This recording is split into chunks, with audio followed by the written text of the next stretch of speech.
बोलिए वृंदावन बिहारी लाल की। जोर से बोलिए श्री रामचंद्र भगवान की, शंकर भगवान की, हनुमान जी महाराज की, लक्ष्मी नारायण भगवान की, सूर्य नारायण भगवान की, गंगा माता की, श्री सुखदेव जी महाराज की, श्री वेदव्यास जी महाराज की, श्रीमद् भागवत महापुराण की, संत समाज की। सज्जनों, एक बार बहुत सारे संत 88,000 महात्मा, जिनका नाम है सौनकादिक ऋषि, एक महात्मा जो सबसे मुख्य हैं उनका नाम है सौनक, और उनके साथ जो लोग रहते हैं तो सब लोगों को कहा जाता है सौनकादिक। तो सौनकादिक ऋषि सब लोग एक बार ब्रह्मा जी के पास गए और कहा, हे प्रभु, अब कलयुग धरती पर आ गया है, हम लोग भजन पूजा करने वाले लोग हैं, कली का प्रभाव हम पर भी पड़ेगा, क्योंकि आप लोग अपने जीवन में जब रहते हैं तो देखते होंगे कि जहाँ भी रहते हैं उसके आसपास रहने वाले लोग कैसे हैं। कोई मांसाहार कर रहा है, कोई मदिरा पी रहा है, कोई चोरी कर रहा है, कोई दूसरे का धन लूटने में लगा हुआ है। जब भी हम संसार को देखते हैं तो हमें दुख होता है कि नहीं? कोई अच्छा देखने में लगता ही नहीं है। ऐसा पता है क्यों है? क्योंकि कलयुग का प्रभाव है, सबकी बुद्धि को कलयुग ने बिगाड़ दिया है। क्योंकि कलयुग से बचने का साधन है भगवत भक्ति, और सब लोग भक्ति करते नहीं हैं, इसीलिए किसी की प्रवृत्ति चोरी में है, किसी के बेईमानी में है, किसी को दूसरे को हड़पने में है। तो जब कलयुग आता है तो सब पर ऐसा प्रभाव हो जाता है। तो सौनकादिक ऋषियों ने ब्रह्मा जी से कहा कि महाराज, कलयुग में कोई भी तो अच्छा नहीं लगेगा, और हम लोग तो संत महात्मा हैं, संत विचार से रहने वाले लोग हैं, ना चाहते हुए भी कली का प्रभाव हम पर भी पड़ेगा। इसलिए धरती पर आप कोई ऐसा जगह बताइए, ऐसा स्थान बताइए जहाँ रहने के बाद हम कलयुगी लोगों को नहीं देखें, कलयुग का कुप्रभाव हम पर न पड़े। ब्रह्मा जी ने उन्हें एक रथ का पहिया दिया। रथ के पहिए को कहते हैं नैमी। कहा, इस नैमी को आप धरती पर चलाते जाइए, और जहाँ जाके ये रथ का पहिया गिर जाएगा वो जगह परम पवित्र होगा, और ऐसे जगह पर रहने के बाद आप पर कलयुग का प्रभाव नहीं होगा। तो सौनकादिक ऋषि वो पहिया लेके चले और धरती पर घुमाते घुमाते घूम रहे थे। पूरे धरती पर घूमते घूमते एक जंगल में पहिया गिर गया। जंगल को कहा जाता है अरण्य। जिस अरण्य में नैमी गिरा उस जगह का नाम हो गया नैमी सारण्य। महात्माओं ने सोचा कि ये बढ़िया जगह है, यहाँ रहने के बाद कलयुग का प्रभाव नहीं होगा। तो 88,000 महात्मा सब वहीं रह गए। अब सोचे कि ऐसे रहेंगे, कुछ तो करना पड़ेगा। ऐसे मान लिया बैठे रहेंगे तो मन लगेगा, तो सौनक जी ने सोचा कि ऐसे बैठ के क्या करना, अब बैठे हैं तो कोई कुछ अच्छा काम करना चाहिए। इसलिए सब लोगों ने मिलकर एक यज्ञ का आयोजन किया।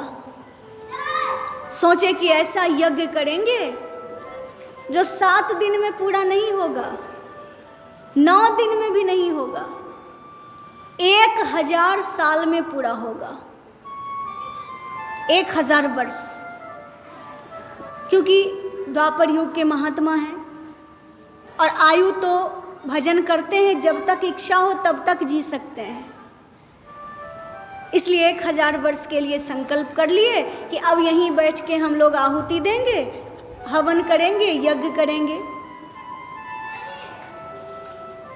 यज्ञ जब प्रारंभ होने लगा तो नियम है कि यज्ञ के लिए जो व्यक्ति दीक्षित हो जाता है वो अपना कुछ काम नहीं करता है, बस यज्ञ में ही दिन भर नियम में लगा रहता है। तो प्रश्न उठा कि अब हम लोग खाएंगे क्या? तो सौनक जी ने कहा, भोजनाच्छादने चिंता वृथा कुर्वन्ति वैष्णवा, योऽसो विश्वम्भरो देवः स भक्तान् किमुपेक्षते। सौनक जी ने कहा, भोजनाच्छादने चिंतां वृथा कुर्वन्ति वैष्णवा। वैष्णवा माने भगवान विष्णु के जो भक्त होते हैं उनको कहा जाता है वैष्णव। एक बार वल्लभाचार्य जी से पूछा गया कि वैष्णव किसको कहते हैं?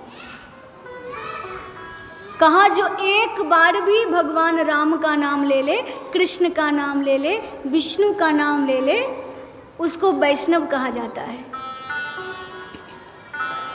दूसरे बार किसी ने फिर पूछा कि वैष्णव किसको कहते हैं?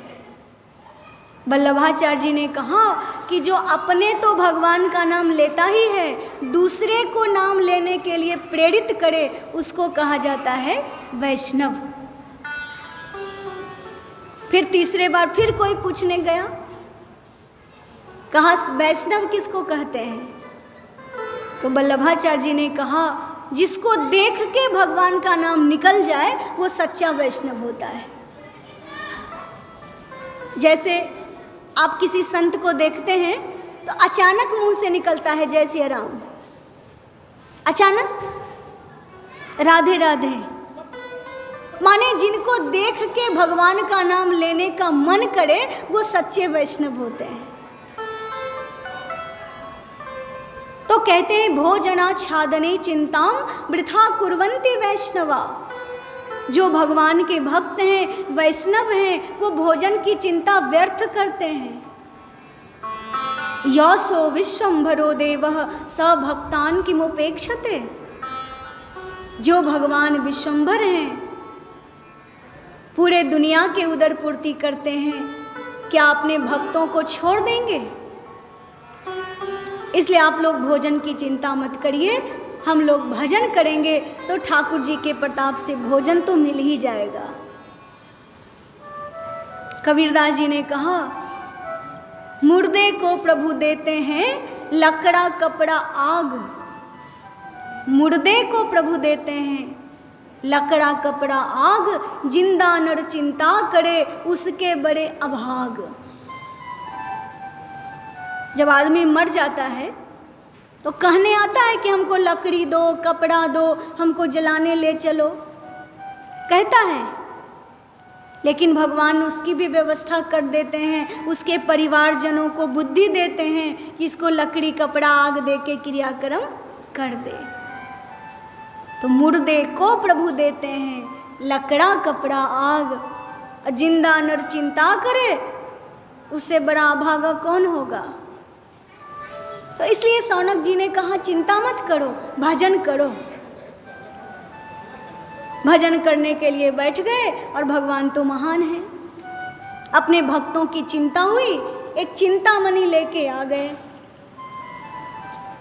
क्योंकि चिंतामणि ऐसी है जो संसार के सभी लौकिक सुख दे सकती है। भागवत जी कहते हैं, चिंतामणिर्लोक सुखम सुरुद्रुः स्वर्ग संपदम प्रयक्षति गुरुः प्रीतो वैकुंठम योगी दुर्लभम। चिंतामणि ऐसी है जो संसार के सब सुख दे सकती है। और देखिए नाम ही है चिंतामणि, माने जिसके पास वो मणि रहेगी वो केवल चिंतन करेगा कि हमको ये चाहिए और मिल जाएगा। तो भगवान एक चिंतामणि ला के दे दिए, कहा 88,000 महात्मा हैं, सब कैसे पाएंगे? तो इसी चिंतामणि से जो मांगेंगे सब मिल जाएगा। सब लोग यज्ञ करने के लिए बैठे हैं, यज्ञ प्रारंभ हो गया। उसी समय घूमते घूमते श्री सूत जी महाराज यज्ञ में आ गए। सूत जी की आयु बहुत कम है, कम उम्र के महात्मा हैं, लेकिन ज्ञान वृद्ध हैं, ज्ञान में बड़े हैं। सब लोग उनको देख के खड़े हुए और सूत जी महाराज 18 पुराण के ज्ञाता, वेदव्यास जी के परम शिष्य, सूत जी को 18 पुराण पढ़ाए हैं वेदव्यास जी। तो सब लोग विद्या वयोवृद्ध सूत जी को देख के सम्मान किए, आसन पर बिठाए और निवेदन किया, हे महाराज, इस कलयुग में लोगों की आयु कम हो गई है, साधन करने में लोगों की रुचि भी नहीं है, लोग कली के कुचाल से परेशान हैं। इसलिए ऐसे कलयुग में हम कौन सा ऐसा साधन करें कि हमें ज्ञान भक्ति और वैराग्य की प्राप्ति हो, भगवान श्री कृष्ण हमसे प्रसन्न हो जाएं, ये आप हमें समझाइए। सूत जी महाराज कथा का प्रारंभ करते हैं और कहते हैं, हे शौनकादिक ऋषियों, आप लोगों ने बहुत बढ़िया प्रश्न पूछा है। इस कलयुग में अगर कोई भगवत भक्ति प्राप्त करना चाहता है, ज्ञान भक्ति और वैराग्य प्राप्त करना चाहता है, अपने जीवन में सुख और शांति चाहता है, उसे भागवत जी का श्रवण करना चाहिए, क्योंकि भागवत जी भक्तों के मन को शांति देने वाले हैं, आनंद देने वाले हैं। बड़े बड़े ऋषि मुनि महात्मा भागवत जी के कथा को सुनते हैं और आनंद पाए हैं। ये भागवत की कथा ऐसी दिव्य है कि जब सुखदेव जी महाराज राजा परीक्षित को सुना रहे थे, उस समय अमृत लेके आए देवता, देवताओं के पास अमृत है, सब देवता अमृत लेके आए और कहा, हे सुखदेव जी, आप ये अमृत राजा परीक्षित को पिला दीजिए और बदले में हमें कथामृत का दान दे दीजिए। सुखदेव जी ने कहा, नहीं, आप कथामृत के योग्य नहीं हैं। स्वर्ग के देवता कथा सुनने के अधिकारी नहीं हैं, क्योंकि उनकी आसक्ति भोगों में है। इसलिए सुखदेव जी ने देवताओं को अमृत दे दिया, कथामृत नहीं दिया, क्योंकि सुखदेव जी महाराज ने उस समय कहा, क्व कथा क्व सुधा लोके क्व काचः क्व मणिर्महान् ब्रह्मरातो विचारैवं तदा देवाञ्जहासः। क्व कथा क्व सुधा लोके, कहाँ कथा और कहाँ सुधा? कथा और अमृत में कितना अंतर है? कहते हैं, क्व काचः क्व मणिर्महान्, माने कहाँ कांच और कहाँ मणि। कांच में प्रकाश नहीं होता है, थोड़ा बहुत चमकता है, थोड़ा सा। तो कहाँ जितना अंतर कांच और मणि में है, उतना ही अंतर कथा और अमृत में है। अब आप बताइए, आप अमृत लेना चाहेंगे कि कथामृत लेना चाहेंगे? कथा है मणि के समान, और अमृत है कांच के समान, इतना अंतर है। सो सुखदेव जी महाराज ने कहा कि ये देवता कथामृत के अधिकारी नहीं है, अदला बदली नहीं किया। देवता चले गए। सूजी कहते हैं ऐसी ये भगवान की दिव्य कथा है, धरती पर बड़ा दुर्लभ है और जब मिल जाए तो उसका लाभ लेना चाहिए। जब राजा परीक्षित की मुक्ति हो गई 7 दिन में, तो ब्रह्मा जी को भी आश्चर्य हुआ कि केवल 7 दिन कथा सुनने से राजा परीक्षित मुक्त कैसे हो गए। तो ब्रह्मा जी ने सत्यलोक में तराजू लिया। तराजू तो आप लोग देखे हैं, सब देखे होंगे। तराजू में एक पलरे पर भागवत जी को रखा और दूसरे पलरे पर संसार के समस्त साधन को रखा, और अपने महत्व के कारण भागवत का पलरा ही भारी रहा। ऐसी ये भागवत की कथा है। संत कहते हैं लघुन्यानि जातानि गौरवेन इदं महत् तदा ऋषिगणा सर्वे विस्मयं परमं युयुः। सभी साधन जो लघु हो गए भागवत के सामने, सो ऋषियों को बड़ा विस्मय हुआ, आश्चर्य लगा। तब भागवत की महिमा को संतों ने गाया। हे शौनकादिक ऋषियों, आपको ऐसे परम पवित्र श्रीमद् भागवत की कथा सुननी चाहिए। सूजी ने कहा ये भागवत जी की कथा एक बार नारद जी महाराज जी ने भी सनकादिक ऋषियों से सुना था। कहा नारद जी तो ब्रह्मा जी के पुत्र हैं, परम ज्ञानी हैं, उन्हें भागवत सुनने की आवश्यकता क्यों पड़ गई।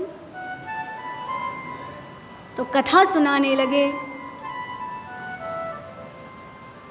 एक समय की बात है, नारद जी महाराज धरती को सर्वोत्तम लोक समझ के धरती पर आए।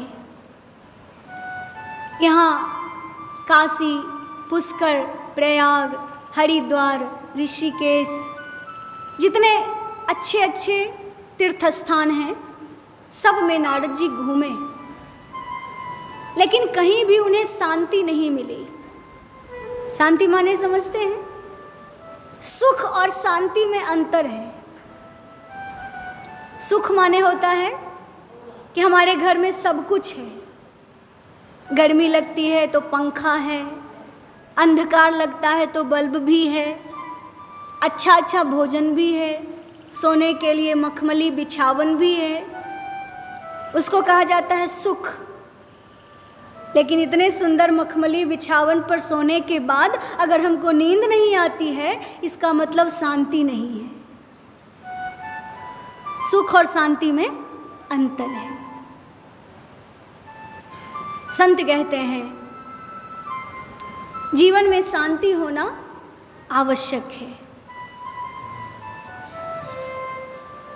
नारद जी महाराज सब जगह घूमे, कहीं शांति नहीं मिली। ऐसा नहीं लगा कि हाँ यहाँ बहुत अच्छा है। मन में सोचने लगे क्या हो रहा है संसार में। संजोग से घूमते घूमते एक जगह वृंदावन में आए, तो वृंदावन में क्या देखते हैं कि एक सुंदर रूपवती स्त्री है जो खिन्न मन से बैठी है। बहुत सारी स्त्रियां उनकी सेवा कर रही है और उनके पास 2 वृद्ध पुरुष सोए हुए हैं। एक का नाम ज्ञान है और दूसरे का नाम वैराग्य है। वो स्त्री युवान है, जवान है, और दोनों जो पुरुष हैं वो बूढ़े हैं। लेकिन विशेषता ये है कि वो स्त्री माँ है और बूढ़े दोनों बेटा हैं। उनका दुख यही है कि माँ हो गई है जवान और बेटा हो गया है बूढ़ा। नारद जी महाराज जा रहे थे। नारद जी को देखकर उस स्त्री ने कहा, भो भो साधो क्षणं तिष्ठ मा चिन्तामपि नाशय दर्शनं तव लोकस्य सर्वथा गहरं परम। स्त्री कहती है, भो भो साधो, अजी महात्मा जी तनिक रुक जाइए। संस्कृत में बोलती है क्योंकि उस जमाने में सब संस्कृत भाषा ही बोलते थे। सो कहती है, भो भो साधो, अजी महात्मा जी क्षणम तिष्ठा, थोड़ा सा रुक जाइए, मेरे चिंता का नाश कर दीजिए। क्योंकि संतों के दर्शन से लोगों के दुख दूर हुआ करते हैं। नारद जी ने कहा, देवी तुम कौन हो और तुम्हें क्या चिंता है? देवी कहती है, अहम भक्ति रति ख्याता इमा में तनयो मता ज्ञान वैराग्य नामानो काल योगे न जर्जरो। वो देवी कहती है, अहम भक्ति, हे महाराज जी मैं भक्ति हूँ, और इमाओ में तनयो मतो, ये दोनों जो आदमी सो रहे हैं ये मेरे पुत्र हैं, ज्ञान और वैराग्य हैं। काल योगेन जर्जरो, समय के फेर से जर्जर हो गए हैं, बूढ़े हो गए हैं, और मुझे इसी की चिंता है महाराज। नारद जी एक क्षण में समझ गए कि ये बूढ़े क्यों हैं और ये जवान क्यों हैं। नारद जी ने कहा, देवी ये घोर कलयुग है, और कलयुग में कलयुग के प्रभाव के कारण तुम लोगों की ये दुर्दशा हो गई है। कहा, महाराज मेरे ये दोनों पुत्र पहले जवान थे, और मेरा जहाँ जन्म हुआ था द्रविड़ देश में, उत्पन्ना द्रविड़े शाहम वृद्धिम कर्नाटके गता, मैं कर्नाटक में बढ़ी, क्वचित कंचिन महाराष्ट्रे गुर्जरे जीर्णताम जता, कहीं कहीं महाराष्ट्र में सम्मानित हुई, लेकिन गुजरात में जब गई तो जीर्ण शीर्ण में हो गई, मैं बूढ़ी हो गई। लेकिन वृंदावन आई तो मैं तरुणी हो गई, और मेरे ये दोनों पुत्र बूढ़े हो गए।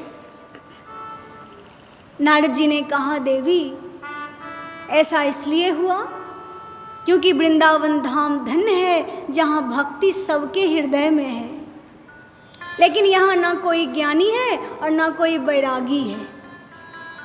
तुम्हारे दोनों पुत्रों का कोई ग्राहक नहीं है, इसीलिए ये दोनों जर्जर हो गए, बूढ़े हो गए। लेकिन तुम चिंता मत करो, मैं भी भगवान का भक्त हूँ और मैं तुम्हारी चिंता को अवश्य दूर करूँगा। अब नारद जी महाराज मन में सोचने लगे कि इसके दुख को कैसे दूर किया जाए। नारद जी ने ज्ञान वैराग के कान में जोर जोर से कहा, ओ ज्ञान जल्दी जग पड़ो, ओ वैराग जल्दी जग पड़ो। जैसे किसी को उठाते हैं सोए हुए आदमी को, तो कान में कहते, ओ ज्ञान उठो। जैसे कुंभकर्ण जब सोया था तो उसके कान में बाजा बजाते थे, फिर भी नहीं उठता था। लेकिन इसके कान में बाजा नहीं बजाया, वेद वेदांत घोषैश्य गीता पाठेर मुहुर मुहुर। वेद वेदांत के श्लोक को कान में सुनाए, गीता पाठ बार बार करके सुनाए, लेकिन फिर भी ज्ञान और वैराग नहीं जगे। नारद जी महाराज बहुत प्रयत्न कर रहे थे। उसी समय आकाशवाणी हो गई, हे नारद जी आपका ये उद्योग निस्संदेह सफल होगा, लेकिन इसके लिए आपको एक सत्कर्म करना पड़ेगा। व्योमवाणी तदेवा भुन्मा ऋषे खिद्यता मिति उद्यमः सफलस्तेयं भविष्यति न संशयः। ये आकाशवाणी हुई। आकाशवाणी ने ये नहीं बताया कि कौन सा साधन करेंगे तो ये ठीक हो जाएगा, उठ जाएगा। केवल ये बताया कि इसको जगाने के लिए आपको एक साधन करना पड़ेगा।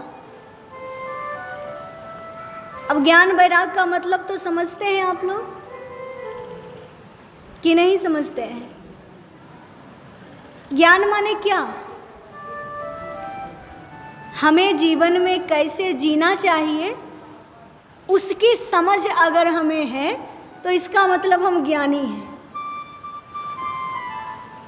भारत में सनातन धर्म के जो शास्त्र हैं, शास्त्र में क्या क्या लिखा हुआ है, मनुष्यों के करने योग्य कर्तव्य का जो वर्णन है, अगर उसका ज्ञान हमको है तो इसका मतलब हम ज्ञानी हैं। और मनुष्यों का वही ज्ञान एक आदमी के रूप में धरती पर सोया है।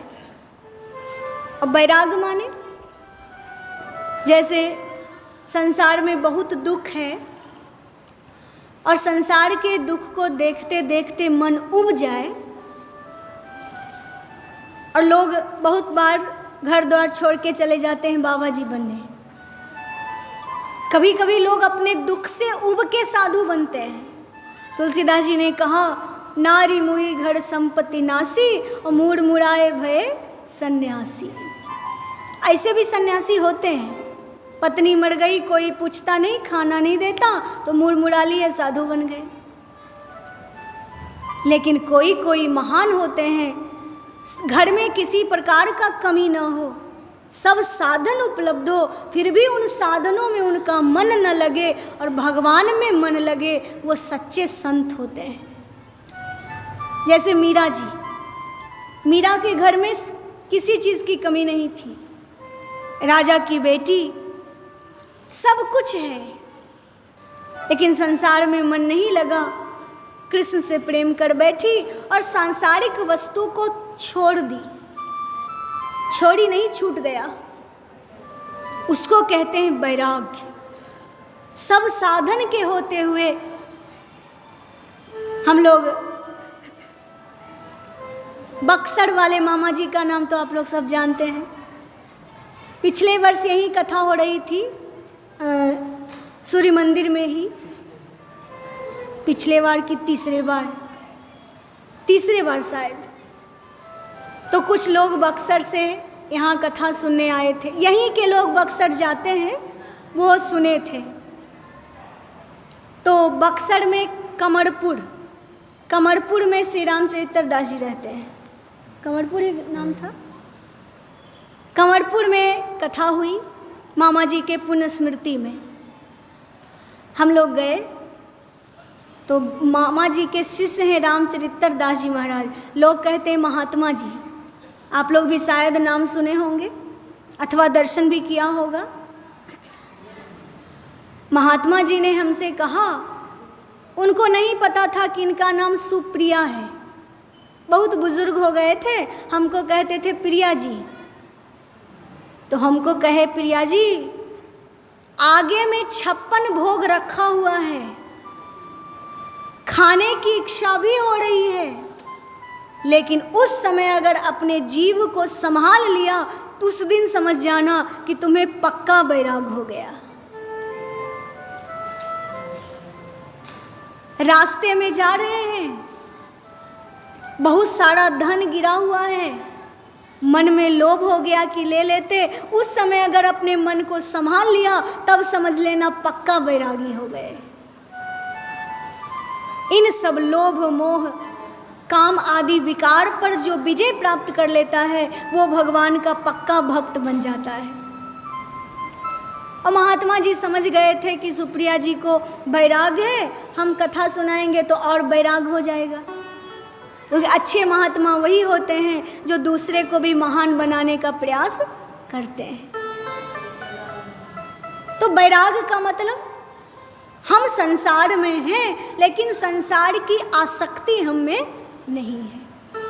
जैसे कमल का फूल देखे हैं, पानी में फूल खिलता है लेकिन पानी का स्पर्श कमल से नहीं होता, उसी प्रकार से जीव को संसार में रहना चाहिए।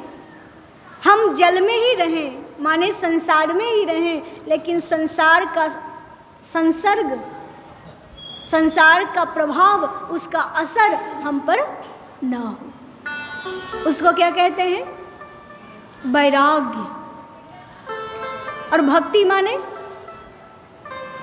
संसार में रह रहे हैं, भगवान के भजन में लगे हैं, लौकिक काम भी करते रहे और भक्ति भी करते रहे, तो ये बाधा नहीं है। हमारी मुक्ति निश्चित है, क्योंकि हम भगवान का नाम ले रहे हैं। इसको क्या कहते हैं? भक्ति। तो यही जो हमारी भावना है, यही 3 रूप धारण करके वृंदावन में बैठे थे। भक्ति है माता और ज्ञान वैराग्य है पुत्र। नारद जी ने कहा, चिंता मत करो देवी, हम ठीक करेंगे। नारद जी ने ज्ञान वैराग को जगाने का प्रयास किया, लेकिन ज्ञान वैराग नहीं जगे।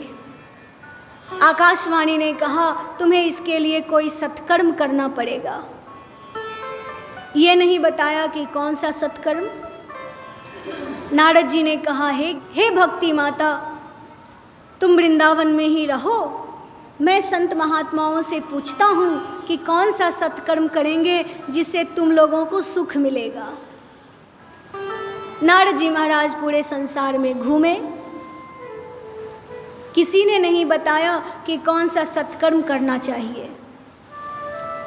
इसलिए मन में सोचे कि अब बद्रिकाश्रम में जाके तपस्या करेंगे और भगवान से पूछेंगे कि कौन सा सत्कर्म करें।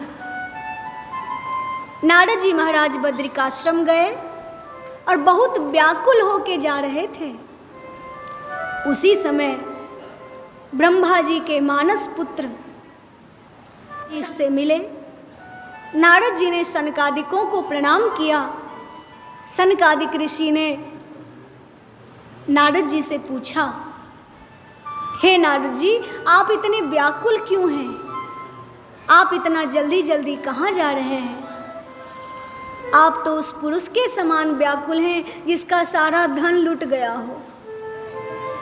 जैसे आप जीवन भर पैसा कमाए मेहनत करके, अचानक कोई लुटेरा आके आपसे ज़बरदस्ती छीन ले तो कैसी व्याकुलता होगी। व्याकुल हो जाते हैं लोग। कहा, आप तो ऐसे व्याकुल हैं जैसे आपका धन किसी ने छीन लिया हो। इदानीं सुन्न चित्तोसि गतवित्तो यथा जनः तवेद मुक्त संगस्य नो चित्तं बद कारणम। आप तो संत हैं, संत को उदासीन रहना चाहिए, न सुख में सुखी और न दुख में दुखी। और आपके जैसे संत इतने व्याकुल क्यों हैं? तवेद मुक्त संगस्य, आप तो मुक्त पुरुष हैं। नो चित्तम, आप जैसा कर रहे हैं ये उचित नहीं है। बद कारणम, अपने दुख का कारण बताइए। नारद जी कहानी सुनाने लगे। महाराज, मैं धरती पर घूम रहा था, एक जगह ज्ञान भक्ति और वैराग से मिला। भक्ति को बड़ा दुख है, ज्ञान वैराग बूढ़े हो गए हैं, उनकी वृद्धावस्था जाती नहीं है और उन्हीं को सुखी करने का मैं प्रयास कर रहा हूँ, लेकिन सफल नहीं हो रहा। सनकादिक ने कहा, आप चिंता क्यों करते हैं? ज्ञान वैराग को खुश करने का एक साधन तो है। श्रीमद् भागवत जी का सप्ताह श्रवण करिए। सप्ताह कथा सुनने से ज्ञान वैराग को सुख मिल जाएगा, भक्ति भी प्रसन्न हो जाएगी। नारद जी ने कहा, महाराज जी, हम तो ज्ञान वैराग के कान में वेद के मंत्र को सुनाए, वेदांत सुनाया, गीता पाठ करके सुनाया, कोई प्रभाव नहीं पड़ा। और भागवत तो वेदों का सार है, तो भागवत सुनने से कैसे सुख मिलेगा?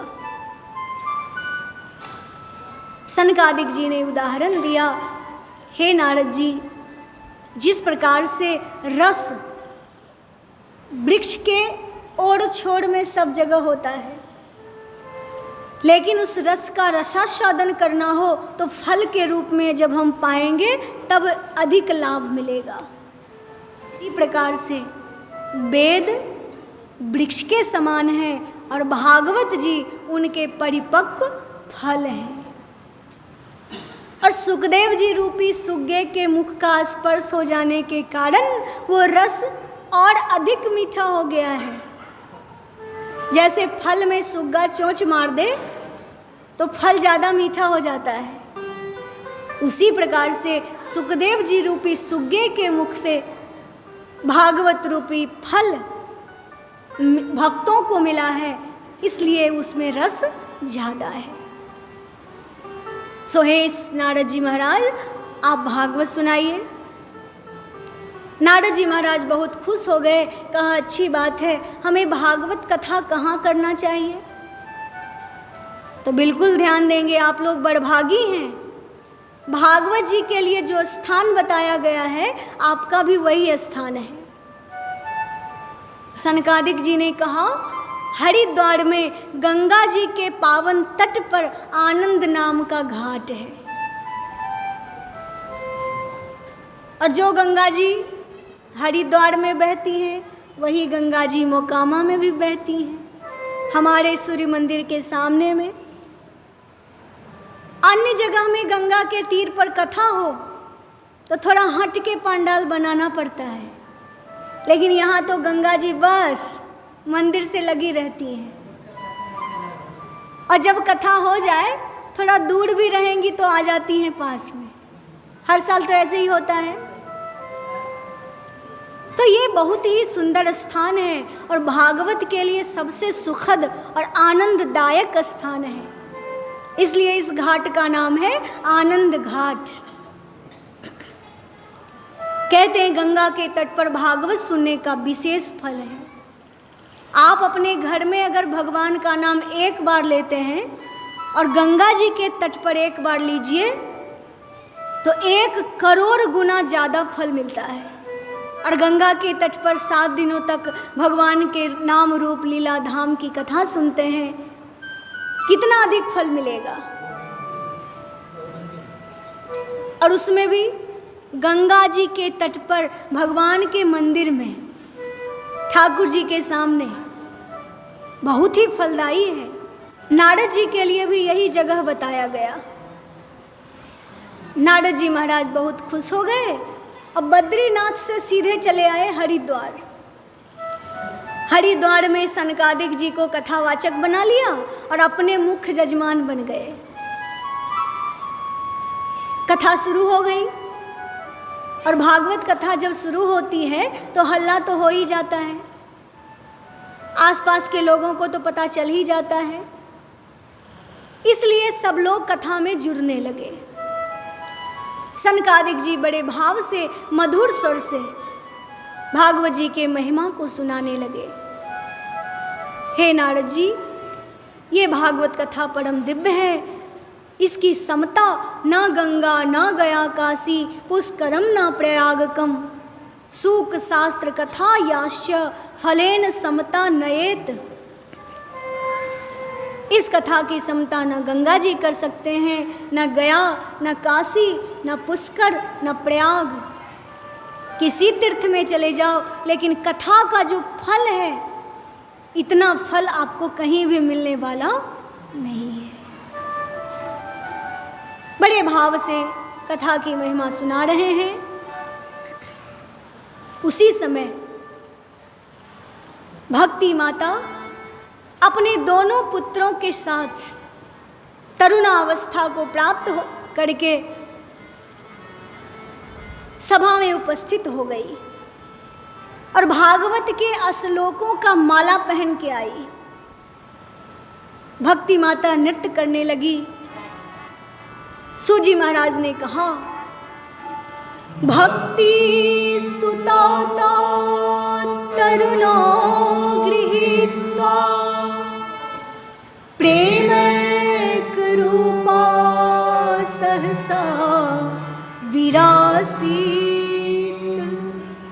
श्री कृष्ण गोविंद हरे मुरारे नाथेति नामानि मुहुर्वदन्ति नाथेति नामानि मुहुर्वदन्ति नाथेति नामानि मुहुर्वदन्ति। भक्ति माता भगवान के नाम का उच्चारण करने लगी और मधुर स्वर से गीत गा गा के नृत्य करने लगी। हम सब लोग मिलके उनके साथ गाएंगे।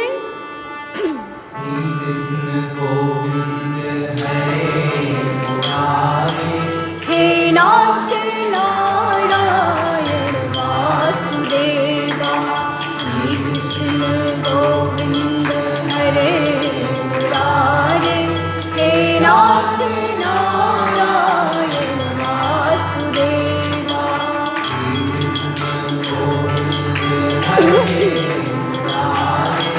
हे नाथ नारायण वासुदेवा। सनकादिक जी अभी थोड़ा सा कथा तो सुनाए ही थे कि ज्ञान भक्ति और वैराग्य वहाँ आ गए। नारद जी को बहुत आश्चर्य लगा कि ये लोग तो वृंदावन में थे, यहाँ कैसे आ गए, और इन्हीं को सुखी करने के लिए तो हम कथा सुन रहे हैं। सनकादिकों ने कहा, हे नारद जी, ये अभी अभी भागवत जी के श्लोकों से प्रकट हुए हैं। भक्ति और वैराग्य ज्ञान के साथ आए। उन्होंने सनकादिक जी से पूछा कि हम क्या करें, कहाँ रहें। सनकादिकों ने कहा कि आप भगवान के भक्तों के हृदय में प्रवेश कर जाओ। सो तीनों भक्तों के हृदय में बैठ गए। सभी भक्तों को बड़ा आनंद आया। नारद जी ने कहा, महाराज आपने तो बड़ी सुंदर कथा सुनाई, मेरा जो उद्देश्य था वो तो पूरा हो गया। अब मेरे मन में एक प्रश्न आ रहा है कि ये भागवत की कथा कौन कौन सुन सकते हैं, ये प्रश्न है। जैसे कभी कभी कोई दुष्ट आदमी रहता है, समाज में गलती करता है, और उसको मंदिर जाते हुए देखकर, पूजा करते हुए देखकर लोग हंसते हैं, कहते हैं घर में इतना गलत काम करता है और देखो कथा जा रहा है सुनने, मजाक उड़ाते हैं। तो नारद जी के मन में भी प्रश्न आया कि कथा में कौन जा सकता है। सो नारद जी ने कहा, हे महाराज, कौन कौन कथा सुनने का अधिकारी है ये बताइए। सनकादिकों ने कहा, ये मानवाः पापकृतस्तु सर्वदा सदा दुराचार रता विमार्गगाः क्रोधाग्निदग्धा कुटिलास्य कामिनः सप्ताहयज्ञेन कलौ पुनन्ति ते। सनकादिक जी कहते हैं, ये मानवाः पाप कृतस्तु सर्वदा। ध्यान देंगे, जो मानव हमेशा पाप करता है, सदा दुराचार रता, उसके सभी आचरण गलत ही हैं, दुराचार में रत रहता है। क्रोधाग्नि दग्धा, क्रोध से जलजल करते रहता है। क्रोधी आदमी को देखें, हमेशा क्रोध में रहेगा, जब बोलेगा लगेगा क्रोध में ही है। कुटिलाश्च, कुटिल है। और ऐसा आदमी, ऐसा दुष्ट भी अगर भगवान के कथा में चला जाए, भागवत जी का श्रवण कर ले, तो ऐसे दुष्ट का भी कल्याण हो जाएगा। एक बार एक बूढ़ा व्यक्ति था और उसके पोते की शादी थी। बूढ़ा ने क्या किया, अपने परिवार के लोगों से थोड़ा थोड़ा बचा के मिठाई जमा किया, छुपा छुपा के, मांगा नहीं, चुराया। और उस बूढ़े की दोस्ती एक वेश्या से थी। अधर्मी है महाराज, बिल्कुल ध्यान से सुनना। वो मिठाई लेके पोटली बनाया और शाम के समय में चुपचाप उस वेश्या को देने जा रहा था। सो जाते समय सीढ़ी पर चढ़ना होता था, बूढ़ा लड़खड़ा गया और गिर गया। सो गिरते गिरते उसके मुख से निकला, एरी पोटली थाम ले। मुंह से निकला, एरी पोटली थाम ले। लेकिन जो गिर गया सो एड़ी के बदले उसके मुंह से निकल गया, हे हरि। ऐसे गिरा सो ए के बदले हे हो गया और री के बदली हरि हो गया। सो कहा, हे हरि पोटली थाम ले। और ऐसा कह के उसकी मृत्यु हो गई। आप देखिए हमारे ठाकुर जी कितने दयालु हैं। उसने अपने जीवन में कभी भजन नहीं किया था, लेकिन मरते समय उसके मुख से निकल गया, हे हरि। सो भगवान ने उसकी मुक्ति करा दी और उसको भगवत धाम भेज दिया गया। नाम महाराज की जय। इसको कहते हैं नामाभास। जैसे अजामिलोपाख्यान में कथा आएगी, आगे चर्चा हम लोग करेंगे 7 दिनों के अंतर में। गलती से जो भगवान का नाम ले ले उसका भी उद्धार हो जाता है। यहाँ कहते हैं जो मनुष्य हमेशा पाप करता है वो भी भगवान के कथा में आके भजन कर ले, भगवान की कथा सुन ले, उसकी भी मुक्ति हो जाएगी। जो सत्य से हीन है, सत्येन हीना मातृ पितृ दूषका, तृष्णांकुला आश्रम धर्म वर्जिता, ये दाम्भिका मत्सरिणोपि हिंसिका, सप्ताह यज्ञेन कलौ पुनन्ति ते। ऐसा पापी भी मुक्त हो जाएगा। सनकादिक ने कहा, है नारद जी हम आपको एक प्राचीन कथा सुनाते हैं। तुंगभद्रा नदी के तट पर एक ब्राह्मण रहते थे जिनका नाम था आत्मदेव। सूजी महाराज कथा का प्रारंभ करते हैं और कहते हैं, तुंगभद्रा तटे पूर्वम भूतपत्तनमुत्तमम्। भद्रा नदी के तट पर, बिल्कुल ध्यान से सुनना, आत्मदेव नाम के एक ब्राह्मण हैं। इतने ज्ञानी कि द्वितीयैव भास्करः, दूसरे सूर्य। सूर्य भगवान बहुत ज्ञानी हैं। हनुमान जी के गुरु जी हैं सूर्य भगवान, और दूसरे सूर्य के समान ज्ञानी आत्मदेव। बड़े महान आत्मदेव जी। आत्मदेव जी के पास सब कुछ था, बस एक कमी थी, उन्हें कोई संतान नहीं था। और आत्मदेव की पत्नी का नाम है धुंधुली। धुंधुली बड़ी सुंदर, चेहरा बहुत सुंदर था, अच्छे घर की थी, कुलीन थी, लेकिन उसमें एक कमी थी, बड़ी बकवादी थी। बकवादी समझते हैं? हाँ, लड़ाकिन, बड़ी लड़ाकिन थी। कोई भी बात होता तो लड़ने लगती, बकबक करने लगती, और उसी के बकवादी होने के कारण आत्मदेव को बेटा नहीं होता था। आत्मदेव जी बड़े दुखी थे। एक दिन दुख से दुखी होकर आत्मदेव नदी के तट पर गए और मन में सोचे कि ऐसे जीवन से क्या लाभ जिसमें पुत्र पौत्र से भरा घर नहीं है, सो मैं मर जाऊंगा। आत्मदेव जी ने आत्महत्या करने का विचार किया। ध्यान देना सज्जनों, नदी के तट पर आए, जल पिया, बैठे थे क्योंकि मरना बहुत कठिन है। जन्मत मरत दुसह दुख होई, मरने में बहुत दुख होता है। उसी समय एक सन्यासी महात्मा नदी के तट पर आए। आत्मदेव ने देखा कि सन्यासी जी जल पी लिए, उसके बाद लंबा लंबा सांस लेके रोने लगा। सन्यासी जी ने कहा, कहो महात्मा जी, तुम्हें क्या कष्ट है? कहा, महाराज मैं अपने दुख को क्या बताऊं, इतनी बड़ी संपत्ति, सब तुच्छ है, मुझे कोई संतान नहीं है, इस दुख से मैं बहुत दुखी रहता हूँ।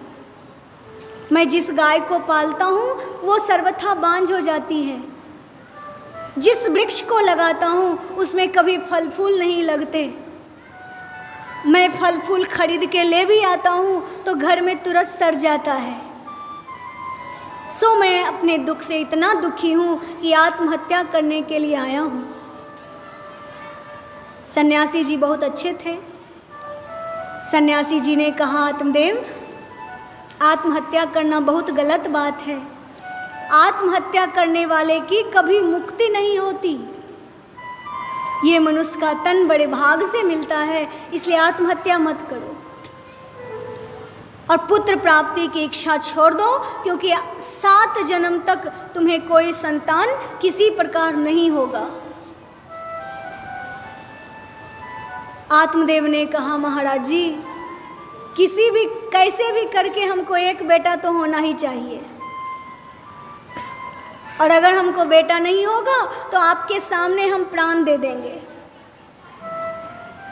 सन्यासी जी सोचे कि अच्छा, इतना जिद कर रहा है तो लागी दया कोमल चित संता।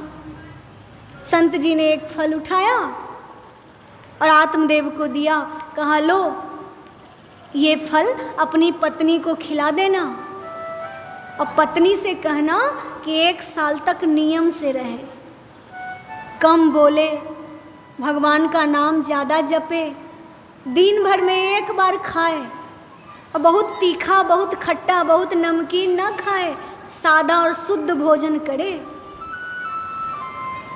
और भगवान की कथा सुने तो तुम्हारा पुत्र भगवान का परम भक्त होगा, बड़ा सुंदर बेटा होगा। आत्मदेव जी बहुत प्रसन्न हुए, फल लेके घर आए, पत्नी को दिया और कहा, देवी फल खा लो, तुम्हें पुत्र होगा। आत्मदेव फल दे के चले गए, लेकिन धुंधुली बकवादी है, कुतर्क करती है। धुंधुली सोचने लगी कि मैं फल खा लूँगी तो मेरा गर्भ बड़ा हो जाएगा, गर्भ रह जाएगा, और गर्भ रहेगा तो पेट बड़ा हो जाएगा, पेट बड़ा होगा तो मुझे कुछ खाया पिया नहीं जाएगा, चला फिरा नहीं जाएगा, कहीं गांव में डाकुओं का आक्रमण हो गया तो सब लोग भाग जाएंगे, मैं गर्भवती कैसे भाग पाऊंगी, कहीं घर में आग लग गया तो सब लोग भाग जाएंगे, मैं तो आग से जल जाऊंगी। उसकी सखी ने कहा, एक काम करो, अपनी ननद को बुला लो, ननद आएगी तो तुम्हें संभाल देगी, 9 महीना तुम्हारा सेवा कर देगी।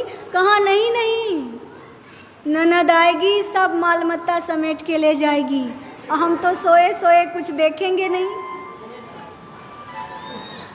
कहा फिर, कहा एक काम करो, तुम अपनी बहन को बुला लो, ननद को नहीं बुला सकती, बहन को तो बुला सकती हो। कहा, बहन को बुला लेंगे। सो धुंधली ने इतने कुतर्क किए और अपनी बहन को बुला लिया। बहन आई, धुंधली ने सब कहानी सुनाया। कहा, बहन मैं क्या करूं, मैं तो गर्भवती होना नहीं चाहती क्योंकि प्रसव की पीड़ा बहुत होती है और मैं सुकुमारी हूँ, कैसे सहूँगी। सो धुंधली की बहन भी वैसी ही थी, बहन ने कहा एक काम करो धुंधली, ये फल तुम मत खाओ, ये फल तुम गाय को खिला दो। अब मेरे पेट में बच्चा है, जब मेरा बच्चा होगा तो मैं चुपचाप लाके तुमको दे दूंगी, तुम मेरे पति को थोड़ा सा धन दे देना। अब बताइए, जो पैसे के लिए बच्चा देने को तैयार है वो कैसी होगी। कहती है तुम तब तक नाटक करो, गर्भवती बन के घर में सोई रहो, पति से कह दो मैं गर्भवती हो गई। सो धुंधुली ने बहन के बताने से ऐसे ही नाटक किया। आत्मदेव को सूचना दे दी गई कि मेरा गर्भ रह गया है, मैं गर्भवती हो गई। आत्मदेव बहुत प्रसन्न हुए। धीरे धीरे धुंधुली घर में रहती है। बहन का एक दिन बच्चा हुआ और रात्रि में बहन ने अपने बच्चे को लाके धुंधुली को दे दिया। आत्मदेव से कह दिया कि तुम्हारे सुखपूर्वक बालक हो गए। आत्मदेव जी सीधे साधे ब्राह्मण बालक के जन्म की खबर सुन के बहुत खुश हुए और रात में ही खूब ब्राह्मणों को बुलाए, स्वस्ति वाचन कराए, उत्सव मनाए, खूब दान दक्षिणा लुटाए। इस रहस्य को किसी ने नहीं जाना, क्योंकि गांव देहात में कहते हैं, संत कहते हैं कि त्रिया चरित्र दैवो नहीं जाने, सो आत्मदेव जी नहीं जाने। अब धुंधुली का बालक थोड़ा बड़ा हुआ, उसके नामकरण का दिन आया। आत्मदेव जी ने सोचा कि मेरा नाम आत्मदेव है तो बच्चे का नाम ब्रह्मदेव रख देंगे। कहा नहीं नहीं, मेरा बच्चा है, आप अपना नाम कैसे रखेंगे, मैं अपने नाम के आधार पर उसका नाम रखूंगी। आत्मदेव जी ने कहा बढ़िया है, नाम क्या रखेगी। धुंधुली ने कहा मेरा नाम धुंधुली है तो मेरे बच्चे का नाम धुंधकारी होगा। अब धुंधकारी नाम रखा गया। अब धुंधकारी के नाम सुन के ही पता चल जाता है कि बिगड़ा हुआ होगा। सो बच्चे पर नाम का प्रभाव हुआ और 1 नंबर का बिगड़ा बालक हो गया। 3 महीना के बाद गाय को जो फल खिलाई थी, सो गाय के पेट से भी एक बच्चा निकला। लेकिन गाय का बच्चा तो गाय के जैसा रहता है। आत्मदेव जी के गाय का बच्चा गाय के जैसा नहीं है, आदमी के जैसा है, केवल उसके कान गाय के जैसे हैं। तो गाय के जैसे कान को देखकर आत्मदेव जी प्रसन्न हो गए और बालक का नाम रख दिया गोकर्ण। बोलिए गोकर्ण जी महाराज की। चूंकि गोकर्ण जी की माँ गाय है, और गाय तो कितनी सीधी होती है, लोग कहते गाय जैसी सीधी, निर्दोष, स्वच्छ आहार। सो बेटा स्वच्छ हुआ, गोकर्ण जी महाज्ञानी हो गए और धुंधकारी महाखल हो गया। धीरे धीरे दोनों बालक जवान हुए। धुंधकारी दुष्ट था, गांव में जितने दुष्ट लोग थे सबसे उसकी संगति हो गई। गोकर्ण जी पढ़ने के लिए चले गए और खूब ज्ञान प्राप्त करके आए। धुंधकारी शरीर से तो ब्राह्मण था, लेकिन मांसाहार, मदिरापान, वेश्यालय में जाना, ये सब काम करने लगा। एक दिन घर का बर्तन सहित बेच लिया। आत्मदेव जी बहुत रोने लगे। कहा ऐसे पुत्र से अच्छा तो हम निपुते थे, ये पुत्र तो बड़ा दुखदाई है। सो आत्मदेव रो रो के मन में सोच रहे हैं किसको अपना दुख कहें। क्व तिष्ठामि क्व गच्छामि क्व मे दुखम व्यपोहयेत्। कहाँ जाऊं, किसको कहूँ, कौन मेरे दुख को दूर करेगा। उसी समय परम ज्ञानी गोकर्ण जी आए। गोकर्ण जी ने अपने पिता को उपदेश देना शुरू किया। इस उपदेश को आप लोग ध्यान से सुनेंगे। इस उपदेश को कहा जाता है गोकर्ण गीता। गोकर्ण जी ने कहा, पिताजी आप क्यों इतना चिंता करते हैं? हे पिताजी, इस संसार में कोई सुखी नहीं है, सब लोगों को दुख है। न चेन्द्र सुखम किंचित सुखम चक्रवर्तिनः सुखमस्ति विरक्तस्य मुनिरेकांत जीविनः। असारः खलु संसारो दुख रूपी विमोहकः सुतं कस्य धनं कस्य स्नेहवान ज्वलते निशम। गोकर्ण जी ने कहा, पिताजी ये संसार असार है, दुख रूपी है, दुख देने वाला है, मोह में डालने वाला है। सुत किसका, धन किसका, सब लोग तो दुखी हैं। और अगर कोई सुखी है तो मुनिरेकांत जीविनः, वो मुनि सुखी हैं जो एकांत में जीवन जीते हैं। क्योंकि संतों ने कहा, कोई तन दुखी कोई मन दुखी, कोई धन बिन रहत उदास, थोड़े थोड़े सब दुखी, सुखी राम के दास। कोई तन से दुखी है, कोई मन से दुखी है, और कोई धन बिन रहत उदास। किसी के पैसे नहीं है तब दुखी है। सो थोड़े थोड़े सब दुखी हैं। कहा फिर कोई सुखी नहीं है? कहा है, सुखी राम के दास। भागवत जी कहते हैं, सुख मस्ती विरक्तस्य मुनिरेकांत जीवनः। एकांत में जीवन जीने वाला महात्मा सुखी है, जो राम का दास है। सो हे पिताजी, इस संसार से ममता को हटाइए, क्योंकि ये संसार ऐसा है। देहे स्थिमांस रुधिरे भीमतिम त्यजत्वा,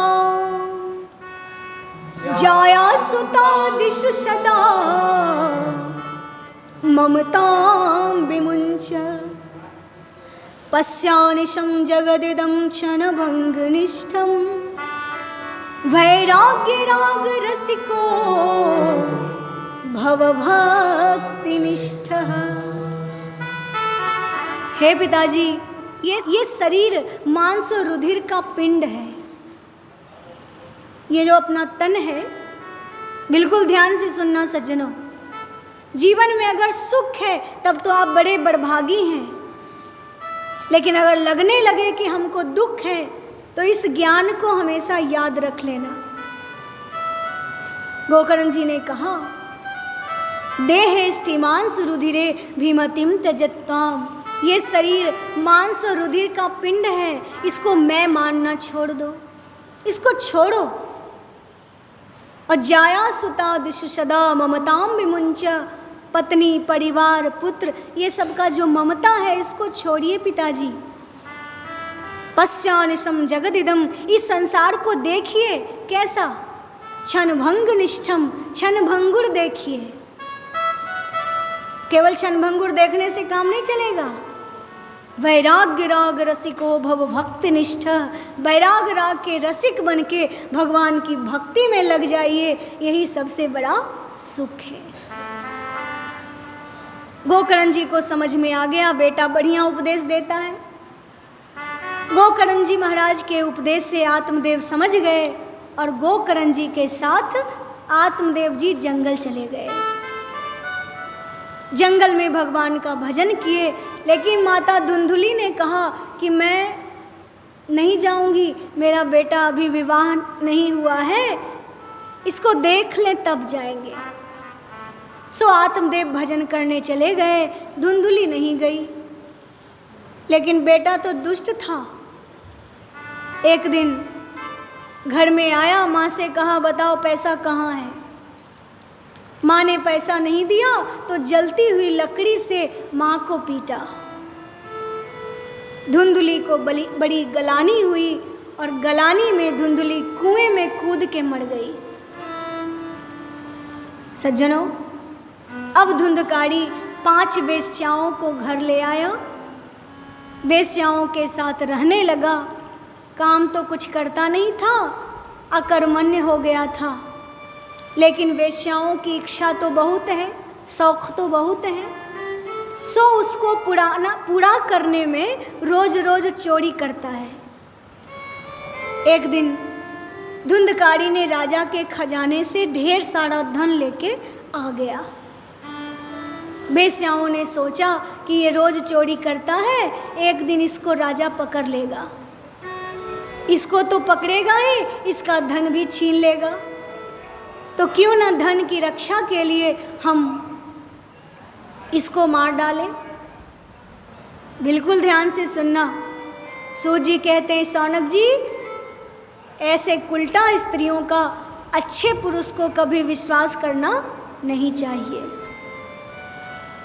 ये कब किसका विनाश करा दे किसी को पता नहीं, क्योंकि ऐसी स्त्रियों को केवल धन से प्रेम होता है और किसी से प्रेम नहीं होता है। और उसके तो धुंधकारी जैसे ना जाने कितने पति थे। सो 5 वेश्याओं ने रात में धुंधकारी चारपाई पर सो रहा था, उसके गले में रस्सी बांध के उसे मारना चाहा। जब धुंधकारी के प्राण नहीं निकले तो जलता हुआ आग लाके उसके मुंह पर दे दिया। सो छटपटा के धुंधकारी मर गया। सभी वेश्याएं धीरे धीरे करके सामान लेके जाने लगी और धुंधकारी के शरीर को उसी के घर के आंगन में गड्ढा करके गाड़ दिया। धीरे धीरे करके सब संपत्ति लेके चली गई। सूत जी कहते हैं, हे शौनक जी, मरने के बाद धुंधकारी अपने पाप के कारण प्रेत बना, दुर्गति हो गई, प्रेत के रूप में भटकने लगा। एक दिन गोकर्ण जी महाराज घूमते घूमते उन्हें याद आ गया कि मनुस्मृति में लिखा है, जन्नी जन्मभूमिश्च स्वर्गाधिपति गरीयसी। सो अपनी जन्मभूमि को देखने के लिए गोकर्ण जी आए, घर में आके चारपाई पर सोए। जब आधा रात हुआ तो धुंधकारी अपना विकट रूप दिखाने लगा, क्योंकि भूत तो था, कभी भैंसा, कभी सुअर, कभी सांप, कभी सिंह बन जाता था।